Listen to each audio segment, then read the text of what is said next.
Hello everyone. This is actually the desktop view of MATLAB in which we have four windows. First one is the current folder which is shown here. Second is the workspace. Third is the command window, and fourth is the command history. First of all, uh, we have to change the directory in which we want to store our variables, our program. So first move to that directory in which we want to work. So this is the button which we have to push first.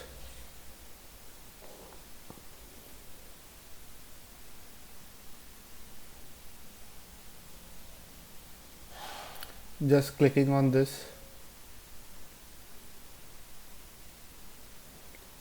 First click on this and navigate to the place where you have designed a folder or a directory in which you want to work and you want to save your variables as well as your program. So I have designed an folder in the desktop by name my MATLAB work.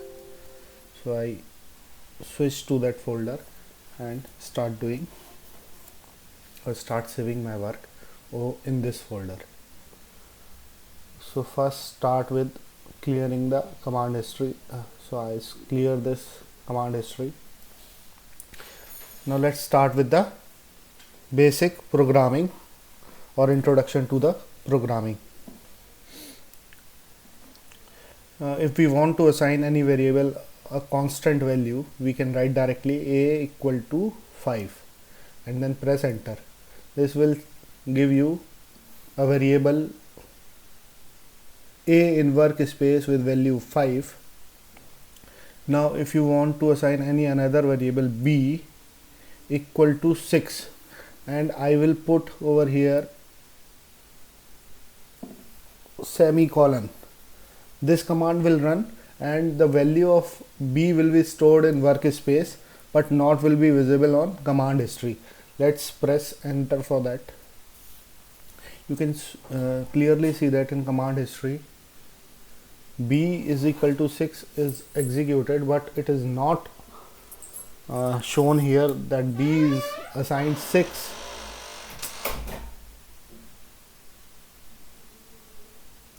B is assigned 6. So but in the workspace that b variable is saved with value c 6. So now let's perform some arithmetic operation over this constant value. Let's we want to add these value a plus b. This will give 11. Now see, we have not assigned any variable to this addition a plus b. So this value, the addition will be saved in answer directly. So a plus b will be saved in answer. If we multiply a into c, this will give, sorry, there is no variable c. So if we multiply a into b, this will give, I think, 5 into 6 30, and the answer variable is written because we have not assigned multiplication to any variable. This will give 30 and the answer will be changed to 30. So whenever any variable value will be changed, then it will be overwritten. Is it clear?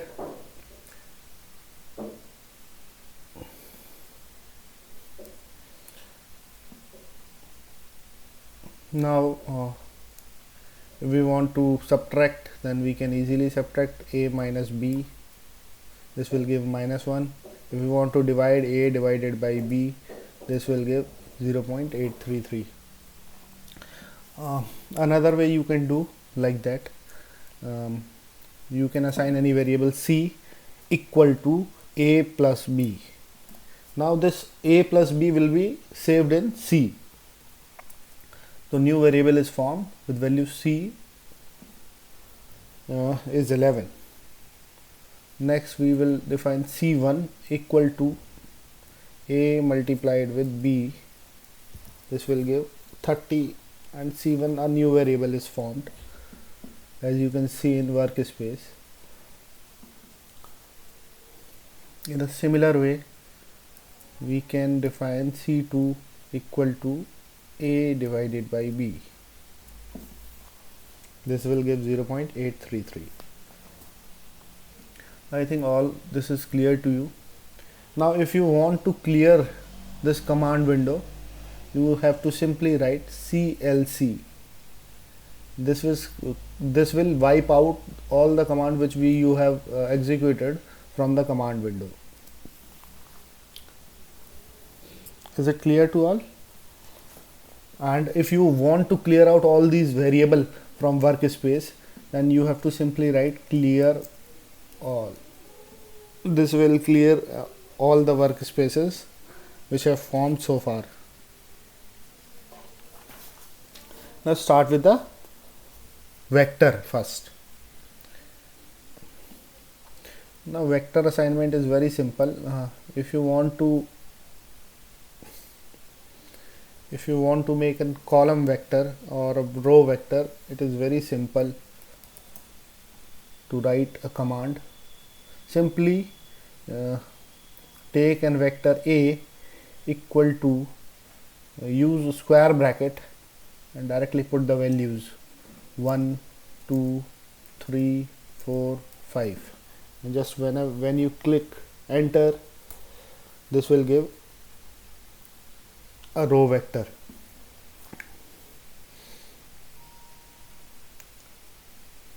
In workspace also a vector is saved with value 1, 2, 3, 4, 5. I think this is clear to all of you now. Now if you want to assign a column vector, then it is very simple. You have to write B equal to square brackets, you have to write 1 colon B 2, 3, 4, 5. This will give you B vector as a column vector.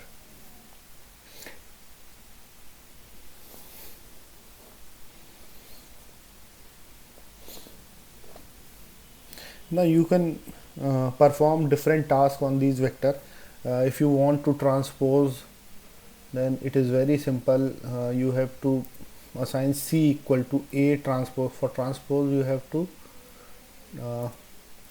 take this sign.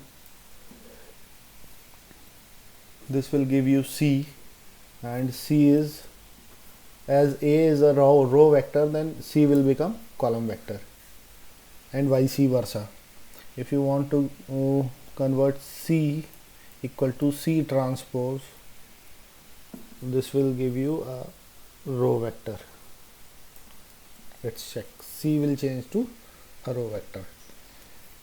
I think this is very simple transpose.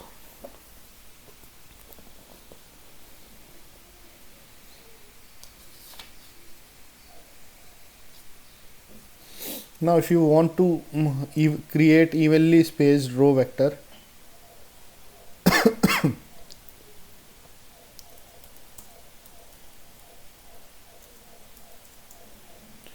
if you want to create an creation of evenly spaced row vector, a row vector with evenly spaced real number can be created by using the command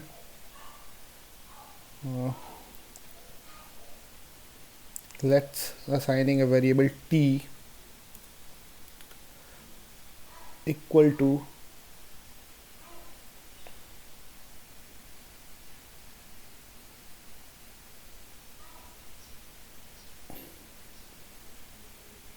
one colon 2 colon 11.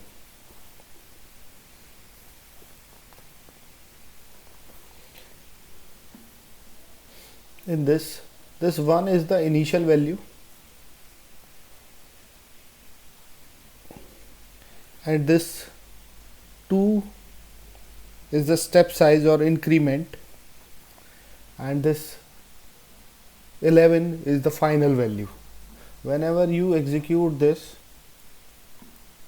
this will give a vector, a row vector, in which first value is 1, second value is 3, and so on till 11.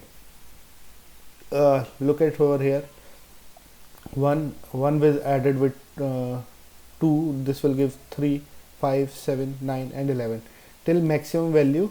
It will give the value in a row vector. I think this is clear.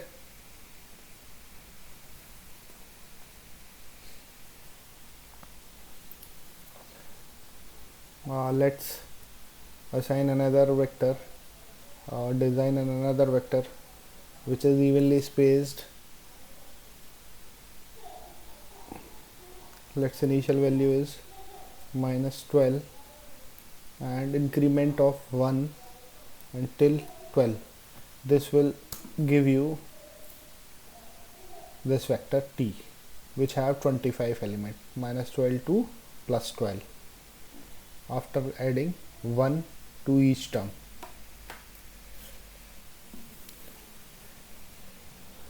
I think this is clear.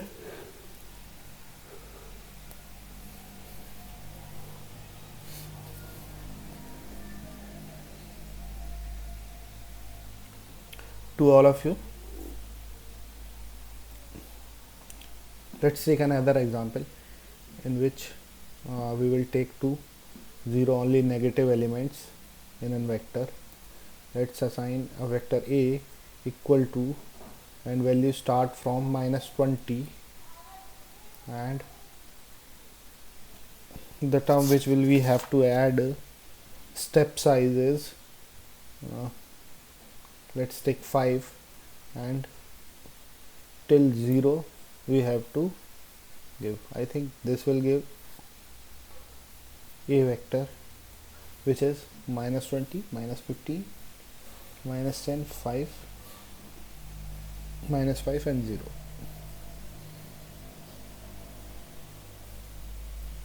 I think all these are very simple. You can easily solve these.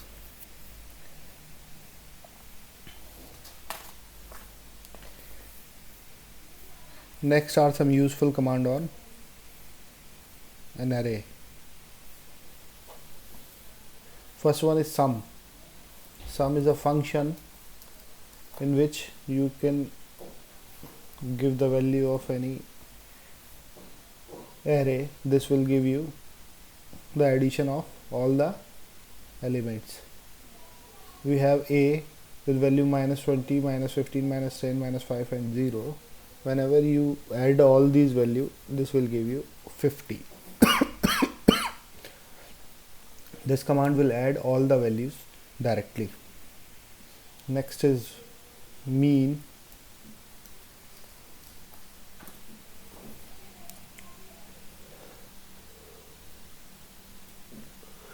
Mean command will give you the mean value, which is, I think, addition of all divided by number of elements. Next is length. If you want to check the length of a, this will give you 5. As there are only 5 elements, you can check from this variable also. The length is, as you can see, only 5 elements are there, and this index will give you the last overall length of the which I have clicked over here. 5 will give you the length of any particular vector. Next is to find the maximum value from any vector. You can simply write max on the vector. This will give you answer 0. This is the maximum value. If you want to find minimum value from a vector, here you have to write minimum, simple brackets, and this will give you -20. As minus 20 is the minimum value. Now you have to find the sign of each element. Simply write sign. This will give you a vector directly. Assign, let's say, C equal to sign of A. This will give you the sign on each element. All the elements are negative, so minus 1, minus 1, minus 1, minus 1 will be given to each element, and the last element of the vector A is 0, so there is no sign on that. It will execute like 0. Let's convert another example with sign command. CLC. Take any another vector. Let's say B equal to minus 5 with increment of 2 till 5. This will give you minus 5, minus 3, minus 1, 1, 3 and 5. This is the vector which will be generated by the above command. Now if you want to check the sign, let's check the sign.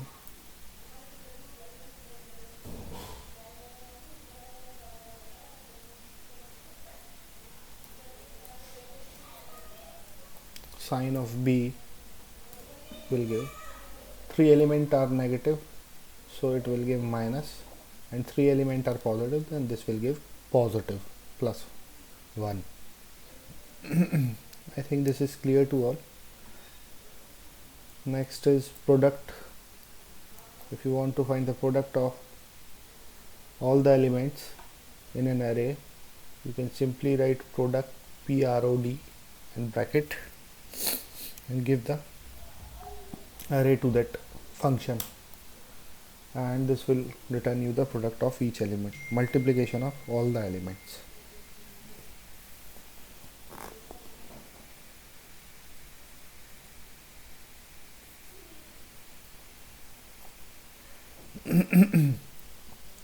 And next is find. This statement find returns the linear indices corresponding to the non-zero entry of the array, whichever you passed. Non-zero entry of the array will give the index, corresponding index for non-zero value of an array. So we have an array B, we will pass it over here, and in B we have these elements minus 5, minus 3, minus 1, 1, 3, 5. When you execute find command, this will give you an array with the index value of each element. Minus 5 have index value 1, minus 3 have index value 2, minus 1 has index value 3, and so on.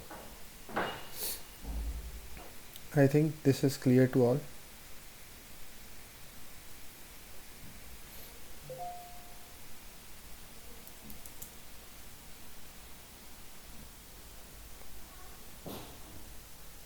I think this is clear to all. Now we will move towards matrices.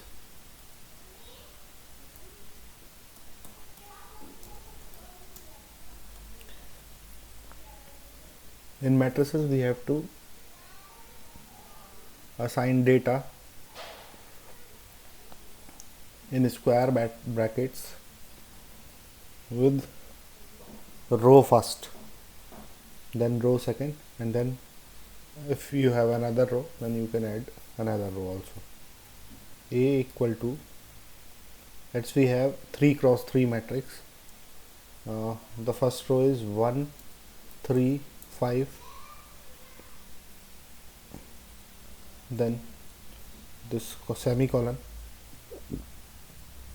then you have to write the second row, which is 5, 8, 9, and let the third row is 2, 5, 7. When you press enter, this will give a A matrices like this. This is the first row, 135, 589 is the second row, and 257 is the third row.